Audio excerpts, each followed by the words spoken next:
When my landlady told me to forget the rent, I didn't realize she was opening the door to something far more valuable than money, a quiet companionship that slowly turned into the warmth I didn't know I needed. The hallway smelled faintly of rain and old wood when I climbed the stairs that night, a plain white envelope pressed between my fingers. Rent day, always a small knot in the stomach, but never because she made it difficult. My landlady, Mrs. Hale, had a way of making things feel less like transactions and more like little conversations wrapped in warmth. Still, I felt a familiar weight as I reached her door. It was ajar, a soft glow spilling across the worn carpet. Inside, a low jazz tune played from a radio perched on her kitchen shelf. She sat at her dining table, glasses perched low on her nose, a loose gray sweater draped over her shoulders. A mug of tea steamed gently beside her. The scene was calm, almost too calm for the storm whispering against the windows outside. She looked up, eyes warm and steady. "Long day?" Her voice had that quiet strength, not prying, not pitying, just noticing. I nodded, slipping the envelope halfway onto the table. "Something like that. Here's the rent." But she didn't reach for it. Her hand, slim and graceful, stayed resting on the table's edge. "You look exhausted," she said, studying me with the kind of attention that made me feel both exposed and strangely seen. "Have you eaten?" The question caught me off guard. I hadn't, not really, just a vending machine sandwich hours ago. But what surprised me more was how her tone carried more care than obligation. There was always something about her, the way her hair, slightly silvered near the temples, framed her face, the softness in her expression that hinted at a life with its share of late nights and hard choices. She was older, sure, but not in a way that created distance. If anything, it made her presence feel steady. I cleared my throat, suddenly aware of the rain-soaked jacket hanging off my shoulders. "I didn't mean to bother you this late. I just wanted to make sure you had this on time." She smiled faintly, the kind of smile that doesn't break wide but lingers in the corners. "You're not a bother. Sit for a minute, will you? It's pouring out there." I hesitated at her doorway, fingers still resting on the envelope. There was something disarming about how she said it, no insistence, just a simple offer to pause. The radio hummed, the rain pattered harder, and for a brief second, I wondered if this little kitchen, with its warm lamplight and the smell of chamomile tea, might be more of a refuge than my own place upstairs. As I stepped inside, the envelope remained on the table, untouched. I didn't know then that it would stay that way for the night, and that her next words would change the rhythm of our evenings in ways I hadn't expected. The envelope lay between us, a thin, pale thing carrying the weight of my week's labor. I nudged it closer again, determined to leave it this time. But her hand moved, not to take it, to gently push it back toward me. Her fingers brushed mine, warm, deliberate, not rushed. "Forget the rent tonight," she said softly. The words didn't come with a smile or a laugh, no trace of teasing. They carried a quiet firmness, like someone setting a coat over your shoulders without asking if you're cold. I blinked at her, unsure if I'd misheard. "I can't just skip a payment." Her gaze stayed on me, steady but kind. "It's one night," she replied. "You look like you're running on fumes. You need rest more than I need a check in my drawer the second." A part of me bristled. I wasn't someone who liked handouts. Pride can be a stubborn thing, especially when you're trying to prove you can stand on your own 2 feet in a city that rarely slows down for anyone. But there was no pity in her voice, only something quieter, something closer to care. "I appreciate it," I said after a beat, fingers curling back around the envelope.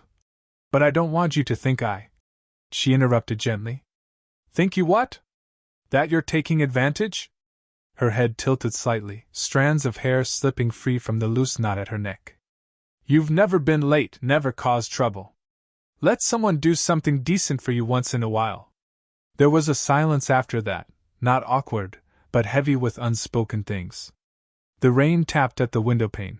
The jazz song on the radio shifted to a slower tune, all soft brass and piano.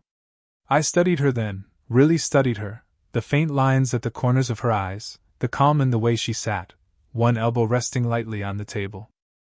There was a strength to her presence, but also a softness that didn't demand anything back. My fingers brushed the edge of the envelope again, conflicted. "You're sure?" She nodded once, a small smile tugging at the corner of her lips. "I'm sure. Besides, money isn't the only thing that matters in this house." Her words lingered longer than I expected. There was something about the way she said them, not suggestive, not even playful, but weighted. Meaningful. I leaned back slightly, letting the warmth of her kitchen seep in. The citrus scent of her soap still clung faintly to her hands. Her tea steamed between us like a quiet peace offering. "All right," I said finally, tucking the envelope back into my jacket. "But only for tonight." She didn't answer right away, just watched me with that same unreadable softness, then gestured toward the chair opposite hers. "Good. Now sit down for a bit. You look like you could use more than just a roof over your head." I sat down hesitantly, still damp from the rain, unsure if I belonged in her warm kitchen. The chair creaked softly beneath me, and for a moment neither of us said much. The radio played something mellow, a saxophone winding its way lazily through a tune older than either of us wanted to admit. She rose to her feet, moving with that unhurried grace she always seemed to carry, and poured a second cup of tea without asking. Chamomile. I recognized the scent now, gentle and faintly sweet. When she slid the mug toward me, her fingers brushed the rim, close enough to feel the heat between her hand and mine. "You work too much," she said simply, settling back down across from me. I gave a half smile, the kind that comes out more like a sigh. "Feels like that sometimes. The days blur together lately." Her eyes softened. I remember those years. Everything felt urgent. Like if you paused, even for a night, you'd fall behind. There was no lecture in her voice, just memory. The way she said it made me wonder about the years she was speaking of. What had she chased? What had she lost along the way? I wrapped my hands around the cup, the heat settling into my fingers. "And did you fall behind?" I asked. A small laugh escaped her, low, warm, self-aware. "I suppose I did in some ways. But I learned that being still isn't always the same as being stuck." The conversation flowed easier after that. We drifted from small things, the leaky faucet in the stairwell, the way the city smelled before rain, to fragments of her life I'd never heard before. She told me about when she bought this building in her 30s, the struggle of keeping tenants happy while fixing everything herself. She mentioned a husband briefly, but the word came and went like a pebble skipping water, no details, no bitterness, just a piece of a bigger story. At some point, she rose again, disappearing into the living room, and returned with a thick, wool blanket. "You're shivering," she said, draping it over the back of the couch. "I'll dry off soon," I murmured, but when she insisted I move to the couch by the window, I didn't argue. The cushions were worn but welcoming, the rain drumming a steady rhythm against the glass. She sat beside me, not close enough to touch, but close enough to feel her presence settle around me.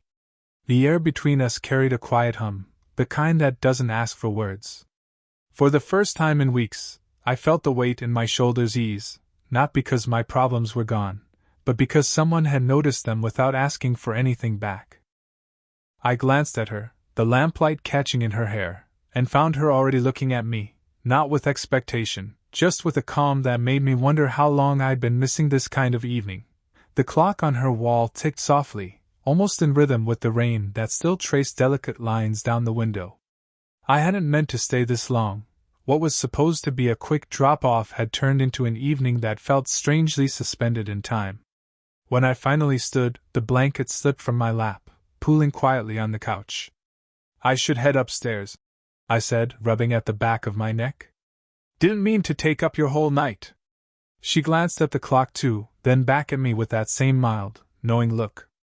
"You didn't take anything," she replied. "It's nice to have someone around. The walls here, they can get awfully quiet." Something in the way she said it made me pause. I had always thought of her as composed, independent, self-contained, but that sentence cracked something open. Loneliness isn't loud. It shows itself in the pauses between sentences. I reached for my jacket, fingers brushing the envelope still tucked inside. The guilt I'd been carrying all evening stirred again. About the rent, I said, pulling it free.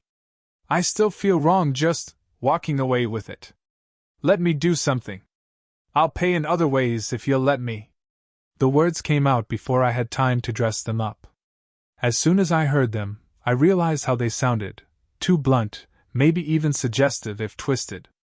My breath caught for a moment, waiting to see how she would take them. Her brows lifted slightly, not in offense but in quiet amusement. Other ways? She repeated, the corner of her mouth twitching, just a little. Heat rose in my face, and I shook my head. I mean, not like that. I could fix the balcony door, it's been sticking. Or carry the heavy stuff from the basement. Even help with the garden when spring settles in. Her expression softened again, the almost smile becoming a real one now, gentle and unguarded. Ah. So you're offering your labor instead of your money? I let out a short breath that was halfway between a laugh and relief. Exactly. It feels fairer that way. I don't like feeling like I'm taking advantage. She leaned back slightly in her chair, studying me as though trying to decide if I meant it, if I was the sort to offer without expecting anything in return. That, she said at last, would mean more than rent, you know. For a moment, the rain filled the space between us. Her hand rested lightly on the edge of the table, not reaching, not withdrawing either. I could see the faint lines in her skin, the pale trace of where a ring had once been. Then it's a deal, I murmured, slipping the envelope back into my jacket. She gave a small nod, almost imperceptible. All right then. We'll call it even, for tonight. It started subtly, not with a grand gesture, but with a knock on her door a few nights later. I'd noticed the balcony door squeak worse in the wind and figured I'd keep my word. She answered with that same calm smile, sweater sleeves pushed to her elbows, hair pinned up haphazardly as though she hadn't expected company. You didn't have to do it tonight, she said, watching as I set down my small toolbox. I said I would, I replied. Besides, it's either this or listen to it rattle all night upstairs. The work was quick, a little oil on the hinges, a turn of the screws, but I stayed afterward, not because I planned to, but because the kettle was already on and her company felt easier than the silence of my own place. That evening became a pattern. Sometimes I'd bring leftovers from my kitchen, a half-pan of roasted vegetables, a bowl of pasta I made too much of, and she'd offer me a glass of wine or a quiet seat at her table. Other nights, I'd help carry up her groceries, or we'd sort through boxes in the basement, her voice colored with faint nostalgia as she unearthed old photo albums and postcards yellowed with time. There was something comforting in those hours. We didn't talk about the age difference. It hovered there, unspoken, like the faint scent of lavender she always wore. Instead, we spoke about the small things that built a life, recipes she'd learned from her mother, places I wanted to travel to when I could finally take a real break, the books she'd been reading slowly over the past month. It was in those small, ordinary exchanges that I started to notice her differently. The way her hand lingered on my arm when she passed me a plate. The way her eyes softened when I made her laugh, as if surprise and warmth mixed behind them. One evening, as I was leaving, she reached for my shoulder to thank me, just a touch, light and brief. But something in it stayed with me all the way up the stairs, the warmth of her palm, the steadiness in her gaze when she said, "It's nice having someone around who notices the little things." Her apartment began to feel like a place where the world slowed down. The lamplight always soft, the radio always humming something low and timeless. I'd find myself lingering in her doorway longer each time, caught between the comfort of being needed and the caution of stepping too close to something I didn't yet understand. And yet, even in that hesitation, there was a growing certainty. We were weaving ourselves into each other's evenings, thread by quiet thread. The city was quiet that night, unusually so. A thin mist lingered after the rain, wrapping the streetlights in pale halos. I found her on the balcony, her shawl draped loosely over her shoulders, one hand wrapped around a cup that had long since stopped steaming. She didn't hear me at first. The door creaked slightly as I stepped out, and she turned, not startled, just faintly surprised. "Couldn't sleep either?" she asked, her voice low, carried away a little by the cool air. I shook my head, pulling my jacket tighter. "Something like that. Thought I'd check the hinges, see if they held up." Her smile was small, fleeting, but real. "They did. Better than I expected, honestly." We stood side by side, the balcony railing cool under our hands. From up here, the streets looked almost painted, slick pavement, blurred reflections of passing headlights. For a while, we said nothing. There was a kind of stillness between us, the kind that doesn't demand conversation but still carries a pulse. I felt it in the brush of her sleeve against mine, in the way her hair moved faintly in the night breeze and caught against my arm. "You ever think about leaving?" I asked finally, my voice quieter than I intended. "This city. This building. Starting somewhere else." She let out a breath, soft and measured. "I used to. In my 30s, I thought every plan had to lead somewhere bigger, louder. But this place." She looked down at the courtyard, empty and slick with rain. "It became a kind of anchor. Not perfect, but steady." I nodded, fingers tightening around the railing. "Sometimes I think I've been running so much I forgot what steady even feels like." She turned then, really turned, her shoulder almost brushing my chest now. The lamplight from her living room caught in her eyes, a flicker of something unguarded. "And now?" she asked. I met her gaze and held it. "Now feels different." There was no plan in those words, no expectation. Just an admission, quiet, fragile, real. She didn't look away. Instead, she shifted her cup to her other hand, and her free one rested on the railing beside mine. Not touching, but close enough that I could feel the warmth through the night air. "We're a strange pair," she said at last, a hint of a smile ghosting her lips. "People would probably have a lot to say about it." "Let them," I murmured. "It's not their evenings we share." A long silence stretched out then, not heavy, but full. The city hummed below us. The mist thickened slightly, and I offered her my jacket, draping it over her shoulders before she could protest. She exhaled slowly, almost a sigh, almost a thank you. And for the first time, the distance between us didn't feel like something to measure. It felt like something to simply be. Weeks passed, quietly, like pages turning in a book you didn't want to finish too quickly. The rain gave way to softer evenings, the city trading its winter hush for the first hints of spring.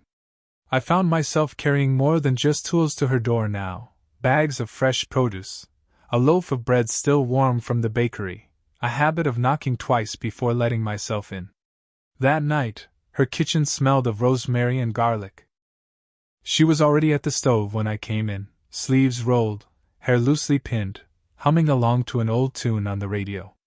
The sound of it filled the space that used to feel too quiet. "You brought too much again," she said, smiling over her shoulder as I set the groceries on the counter. "Call it interest," I replied, hanging my jacket by the door. "You've been feeding me tea and warmth for weeks. This is me catching up." She chuckled softly, stirring the pan. "I think we've both been catching up, in different ways." Dinner was simple: roasted vegetables, a crusty loaf, a bottle of wine she'd been saving. We ate at the same table where that untouched envelope had once sat, the rain a faint memory against the window now replaced by a warm breeze. Conversation came easily. There was no talk of debt, no talk of what anyone else might think.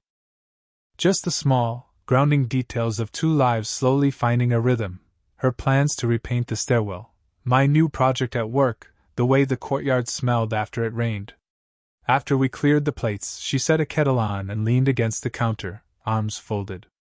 "You know," she said, "when you first moved in, I thought you were polite to a fault. Always paying on time, always keeping your head down. And now?" I asked, drying a plate with the edge of a towel. Her eyes softened. "Now I think you're present. And that's rarer than it should be." The words lingered in the warm kitchen air. I set the plate down and met her gaze. "I guess I found something here I wasn't looking for."